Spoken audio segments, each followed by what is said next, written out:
Welcome to the Growth Beyond Limits podcast, a dynamic podcast designed for aspiring entrepreneurs and early-stage business owners aiming to reach their first million. Each episode features high-impact conversations with business leaders, innovators, and personal development experts who share actionable insights to fuel both professional and personal growth. Growth Beyond Limits. Go where you need to be. Listen, welcome to part 2 of this riveting conversation with John Paul, who is the CEO of ICFO Consulting and also all the other stuff that he does. One of the things that, John, that we talk about with people is, and you talked about this earlier, is the pricing structure of underselling or undervaluing what you have to offer. So talk to us about the idea of mutual energy. When I talk about mutual energy, you're gonna put the same energy into whether you're selling to one client or 50 clients. So what? Yeah. I mean, it's the thing of understanding your goal, right? All right, from a revenue standpoint, and then it's really figuring out and saying, well, what's the easiest way for me to get to that goal, right? So at 500, if my goal is to have 500,000 revenue, I can either sell one package for 500,000, or I can sell 500,000 packages at $1, right? So which one am I going to do? So somewhere in there, it's figuring out. You got to really understand your client. You got to understand what we would call the ideal client avatar, right? Yeah, the ideal client avatar. The ideal client avatar, which essentially is saying, who is my target, and in that target range, do I have people that can pay $500,000, right, for that, or do I have people that can pay $25,000? But at the bottom, the work that you will do to sell 500,000 $1 items and $500,000 item, is essentially the same, if not. You're probably doing more work trying to get 500,000 people, right? So if your pricing is all right, now this isn't a thing. This isn't trying to get money out of folks. Essentially, what we're trading is value, right? Right. There's value, right? We're making a case. There's value for what we're selling, and in that value in the marketplace, someone sees value in this $500,000 offer, right? For example, and so with that $500,000 offer to the one client, it's how do we pitch it in a way that communicates value to them. Right? One of the things that came to mind as you were saying that is the restaurants that open only for dinner. Yeah. Like your Ruth Chris Steakhouse or your steakhouses. They open from 4 p.m. to 10 p.m. Yeah. And I've always wondered, how do you make money? You're only open for 6 hours a day. But when you look at the price point of a dish, and they usually sold out because you can't get a reservation. Yeah. Now I see what you're saying in terms of they make their money on. Yeah, they make the money there. The price point is there. There's less labor because you don't have a 12, 15-hour window of gap that you got to employ somebody to be there. You use less electricity, less all these things. So that business model, by being a fine dining or high price point restaurant, they actually make their money. They make their money. It's a question of understanding where do I want to be in the marketplace. Yeah, right? who's my clientele? Do I want to be the low-end provider in terms of pricing? Yeah. And understand, I'm not saying there's anything wrong with that, right? But at the end of the day, what we're talking about is numbers, and the business of business is business, all right? The business of business to make money is business. And if we're in business to make money, then we're trying to figure out the best way we can capitalize on making money. I totally agree with you. So talk to that business owner who's trying to figure out pricing structure.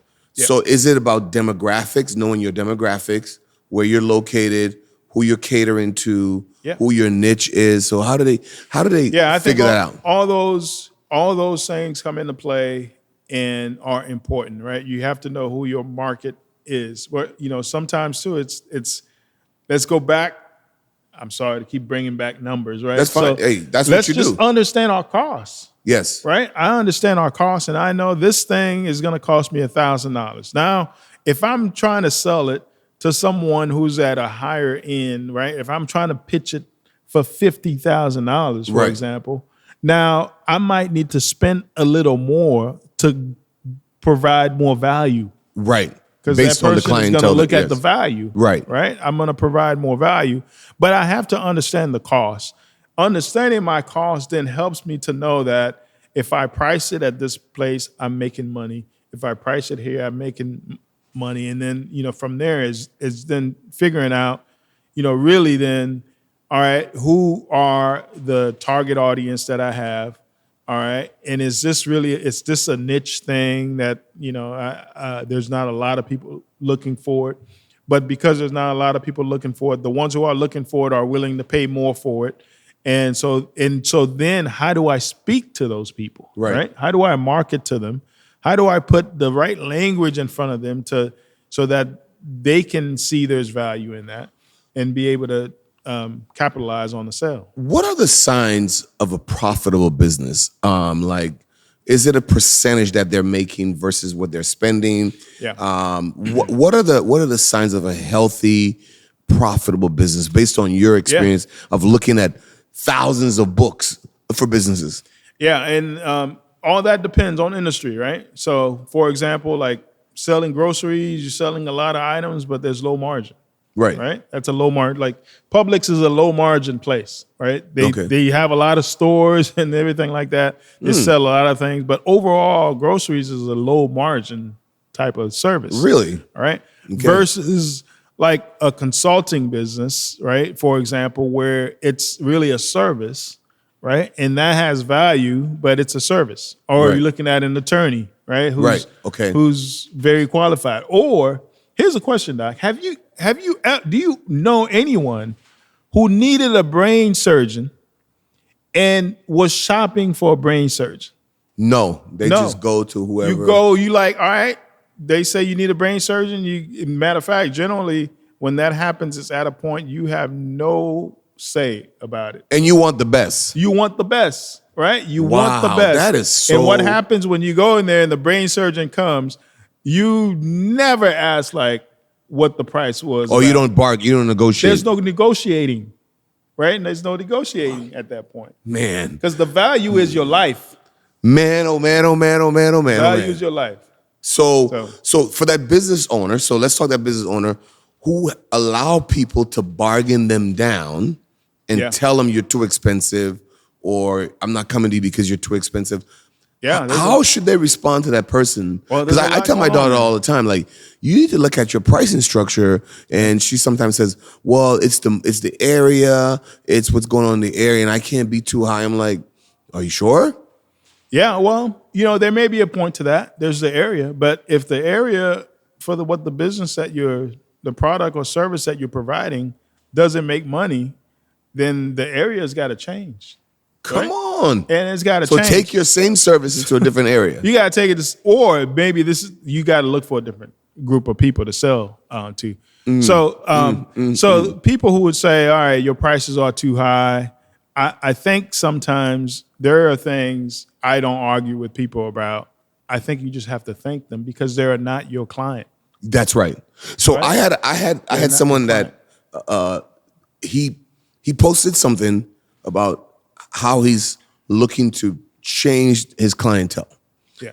And people came at him as if he's becoming big-headed, becoming arrogant, and like you should remember where you started from. Because people are quick to cut you down to size based on how they see you. Yeah. What is the muscle power that the entrepreneur must have to shoot that down? That attempt, what I call the success assassination attempt. It's a very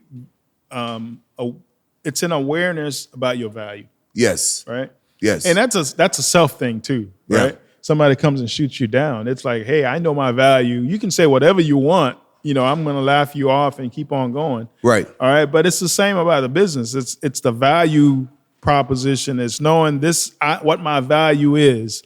And knowing what your value is also understanding your cost structure, right? Yes. You might have a place, right? For someone who says, all right, this is too high, but they're really interested in doing business with you, might want to have a conversation to figure out, well, if this is somebody who's going to lock in for a year or for long term for a large thing, Put me on a retainer. we might want to have a conversation about Exactly. that, right? So we're not, so I'm not shooting them down, but understanding your value and the value that you're bringing in this service or in this product, all right, and knowing your cost structure. Well, people might say, all right, this is overpriced. Well, let me help you understand. You could say, all right, well, let me show you all my costs. Well, people who's not going to pay for it, it doesn't matter. It doesn't you show matter. them all the costs. They're still not going to be able to buy it, right?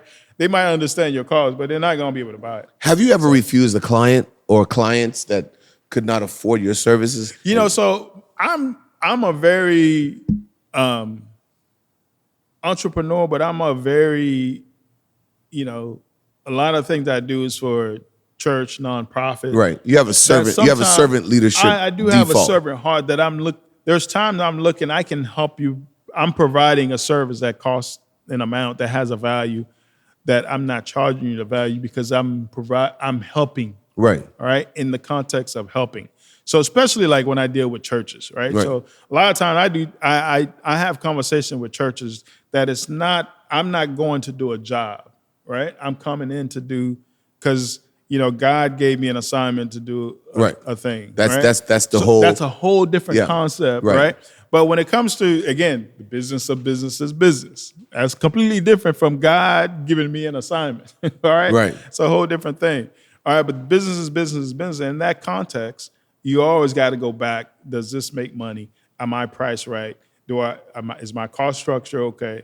Do I need to, maybe there's some part of cost I need to figure out how to do it better. Maybe I have a partner that's providing me with supplies that I need to have a conversation with. Yes, I understand there's, all these tariff conversation that's happening. All right, maybe there's a tariff because it's coming from overseas. Well, is there another way I can find a domestic product that's not going to have a tariff, that's going to make my cost structure a little bit lower or more manageable? So all those conversations you got to have. But in order to have them, you got to understand what you have, right? You got to have all that. So folks that are successful and are going forward, they understand cost structure, they understand their pricing, and also you may have different price structures for different product types or different service offerings, right? So depending on, it's okay to have a low end price point that still makes money, and then a high end price point that makes more money. Yeah, I had a chance to travel to Dubai recently, right? And I went to the mall, Dubai Mall. By the way, that place is huge. Right. I mean, you can put like several malls in America in that mall and still have room to walk around. Yeah. And one of the things I noticed is that mall is for everyone. You have your high end stores, but you also have stores that cater to everyday folks, where they can still experience the mall, but just go to the stores that are appropriate. Is it wise for a business to have a broad swath of client?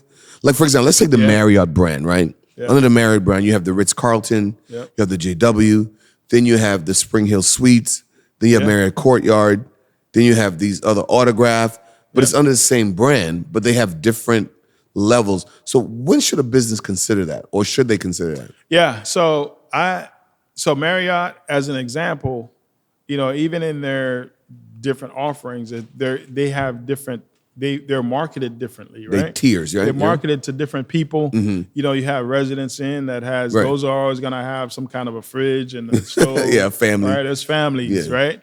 Versus Courtyard, and so those will have different things. And the Ritz is the Ritz, okay? Right? Everybody knows what the Ritz is, right? And so I think there's a part, like personally, I think as you grow older in wisdom, you learn that there's a thing that where we can do all things, right? Mm-hmm. But you can do all things, but you can't do all things well, right? So I think there's some beauty in paring down services to where you're offering the ones that you're able to offer at a very high level of excellence, right? If you can do that across many different things, that's fine. But at some point, you got to lock in, right? You got to Right. lock in and have what I call bread and butter. All right. Right. And I like to use the Pareto principle, the 80-20 rule, Right. Talk about it. where, 20%. So, and things are 20% for church. I know we talk about church a lot, but church, 20% of the people bring in 80% of the income. All right. So if you take that into business, 20% of the services or products you sell are going to bring in 80% of the revenue. Wow. Right? If we think about it in that context. Right. Well, my time would only be Wow. spent on the 20% because that's what's bringing me the money. Yeah. Right?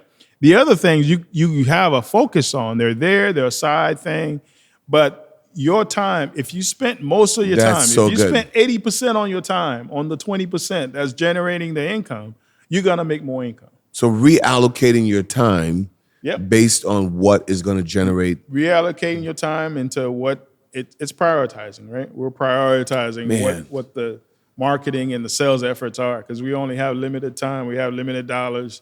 All right. So if I have $100 and I know that if I put 80 of it towards one thing, it's going to bring me a lot of money, then I'm going to try to do that most of the John, time. I got one last segment I want to Yep. capture with you before we wrap this up.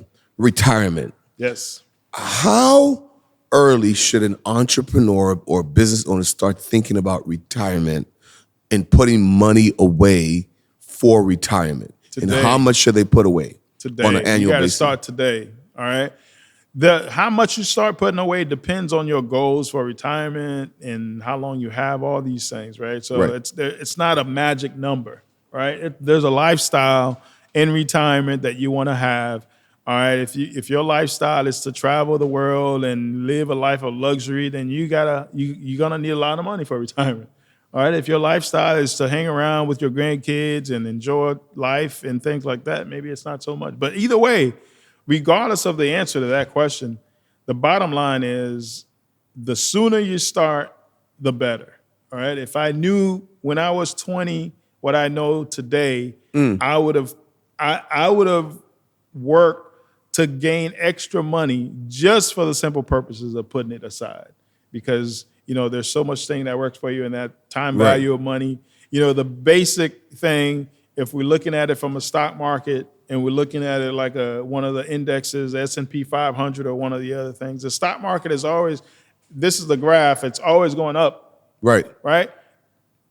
In this up, there's some little ups and downs, but if you did a straight line, over the past 100 years, it's 10 point something percent.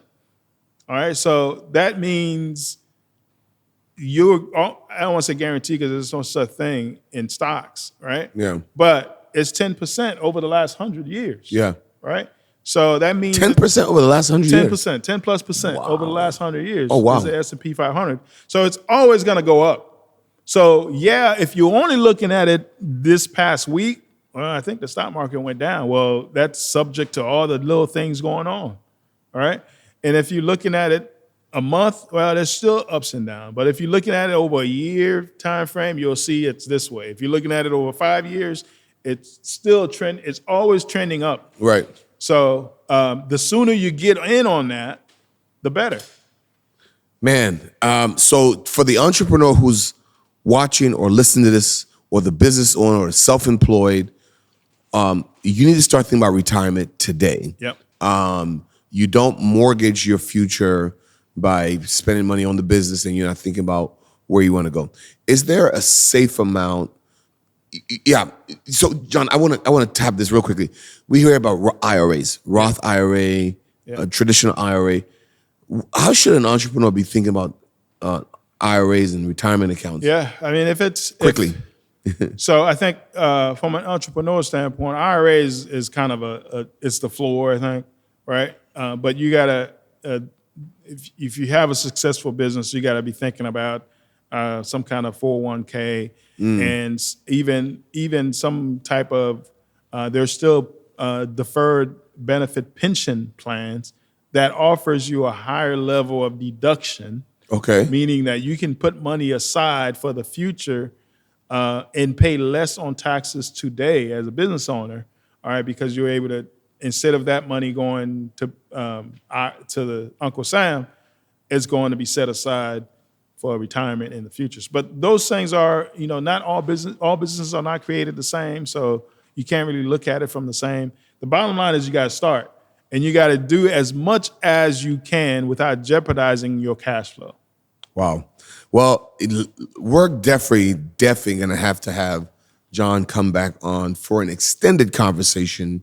And what we'd like to do is probably get some of your questions so we can answer those on another episode with this amazing treasure trove of knowledge. So if you would like to submit questions to us for another episode, you can contact me at Dr.Phil at levelupoutcomes.com. That's Dr.Phil, DRPHIL at levelupoutcomes.com, and put episode question in the subject line, and we'll take those questions, and that'll serve as kind of like the conversation content for the next episode that we're going to have with this amazing leader. So thank you for joining us for this riveting conversation on the Growth Beyond Limits podcast. We are so excited to have you with us. For more information on how you can connect with us or get to our services, you can go to levelupoutcomes.com to see the coaching services that we have. And if you'd like to get in touch with John, he's going to give you his email and his phone number and how you can get in touch. John at icfoonline.com. John at icfoonline.com. 239-269-PAUL. 239-269-PAUL. Yeah. Right. And so thank you for joining us, John. Thank you so much for sharing your knowledge with our audience. Man, you have added so much value to the Growth Beyond Limits family. If you haven't, follow us on Instagram or subscribe on YouTube, now is a good time to go and do that and share this podcast with a friend. We'll see you again on another episode of Growth Beyond Limits. Thank you for tuning into the Growth Beyond Limits podcast. To follow us for more episodes, please subscribe to our YouTube channel, follow us on Instagram, TikTok, and all social media platforms. Also, to get downloadable PDFs, visit us at levelupoutcomes.com. levelupoutcomes.com. Growth Beyond Limits. Go where you need to be.